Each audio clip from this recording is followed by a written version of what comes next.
263ویں رات۔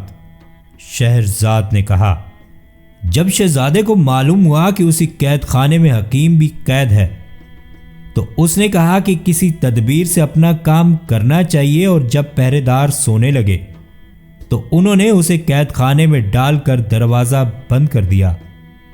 تو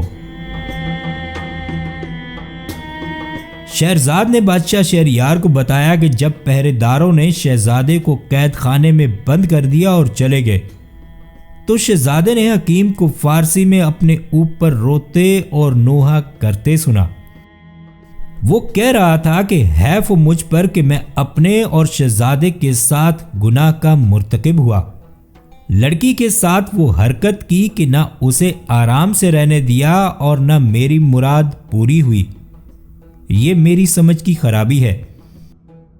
میں ایسی چیز کا خواہش مند ہوا جس کا میں مستحق نہ تھا اور نہ جو مجھ جیسوں کے لیے مناسب تھی۔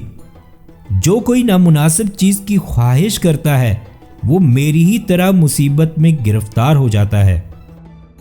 حکیم کی یہ باتیں سن کر شہزادے نے اس سے فارسی میں گفتگو کی اور کہا کہ تو آخر کب تک روتا پیٹتا رہے گا؟ کیا تیرا خیال ہے کہ تجھ جیسی مصیبت کسی اور پر نہ پڑی ہوگی؟ جب حکیم نے اس کی گفتگو سنی تو وہ اس سے مانوس ہو گیا اور اس کے آگے سارا دکھڑا رویا اور تمام تکلیفوں کا ذکر کیا۔ اب جب صبح ہوئی تو پہرے داروں نے شہزادے کو قید خانے سے نکالا اور اسے بادشاہ کے پاس لے گئے، اور بادشاہ کے آگے زمین بوس ہو کر کہا کہ اے ہمارے آقا، کل شام یہ شخص ایسے وقت پر پہنچا تھا کہ اسے تمہارے سامنے پیش کرنا ممکن نہ تھا۔ اب بادشاہ نے شہزادے سے پوچھا کہ تو کس ملک سے آیا ہے؟ تیرا نام کیا ہے؟ تو کون سی دستکاری جانتا ہے اور یہاں کیوں آیا ہے؟ شہزادے نے کہا کہ اے میرے آقا، فارسی میں میرا نام ہرجہ ہے، میرا وطن فارس ہے اور میں عالم آدمی ہوں، خصوصاً طب کا ماہر۔ میں بیماروں کا، خاص کر پاگلوں کا علاج کرتا ہوں، اور میں ملکوں اور شہروں کا سفر اس لیے کرتا ہوں کہ میرے علم میں اضافہ ہو۔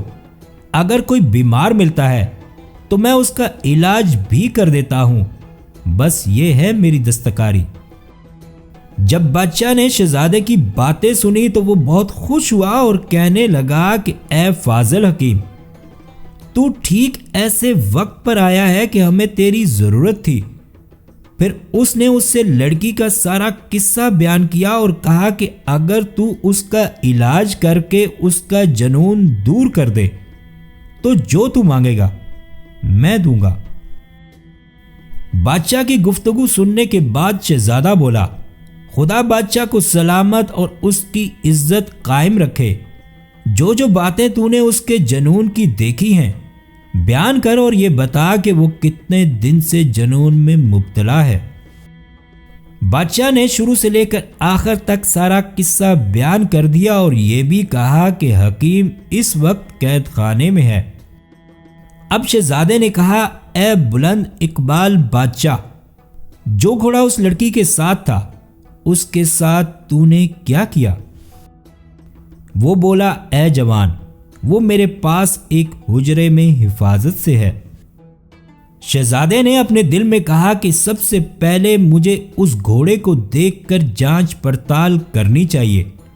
اگر وہ سالم ہے اور اس میں کوئی خرابی نہیں تو بس میری مراد پوری ہو گئی، اور اگر اس میں کوئی حرکت باقی نہیں رہی تو مجھے اپنی جان چھڑانے کی کوئی تدبیر سوچنی چاہیے۔ اب اس نے بادشاہ کی طرف مخاطب ہو کر کہا کہ اے بادشاہ، پہلے مجھے وہ گھوڑا دکھا، ممکن ہے کہ اس میں کوئی ایسی چیز میرے ہاتھ لگے جو لڑکی کے علاج میں کام دے۔ بادشاہ کھڑا ہو گیا اور شہزادے کا ہاتھ پکڑ کر اسے گھوڑے کے پاس لے گیا۔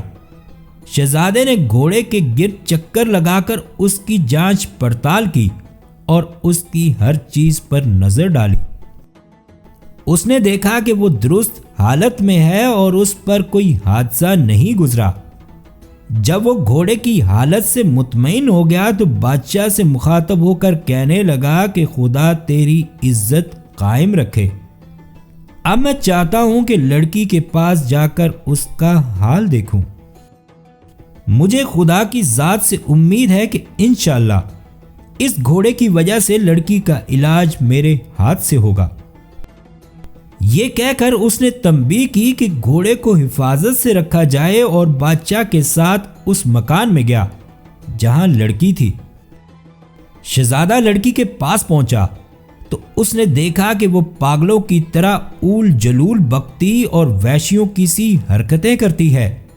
اسے جنون تو نہ تھا، لیکن وہ یہ باتیں اس وجہ سے کرتی تھی کہ کوئی اس کے پاس نہ پھٹکے۔ شہزادے نے اسے اس حال میں پایا تو کہنے لگا کہ اے فتنہ، ڈرنے کی کوئی بات نہیں۔ اس کے بعد وہ اس سے نرمی اور مہربانی سے پیش آیا اور اسے بتا دیا کہ وہ کون ہے۔ جب لڑکی نے اسے پہچانا تو خوشی کے مارے زور سے ایک چیخ ماری اور غش کھا کر گر پڑی۔ بادشاہ نے سمجھا کہ لڑکی ڈر گئی اور وہ بے چین ہو گیا۔ اب شہزادے نے اپنا منہ لڑکی کے پاس لا کر کہا کہ اے فتنہ، اپنی اور میری جان پر رحم کر، ذرا صبر سے کام لے اور دل مضبوط رکھ۔ اس وقت صبر اور استقلال کی ضرورت ہے، عقل سے کام لینے کا وقت ہے تاکہ کسی ہیلے سے ہم اس بادشاہ سے نجات پائیں۔ اب شہرزاد کو صبح ہوتی دکھائی دی اور اس نے یہ کہانی بند کر دی۔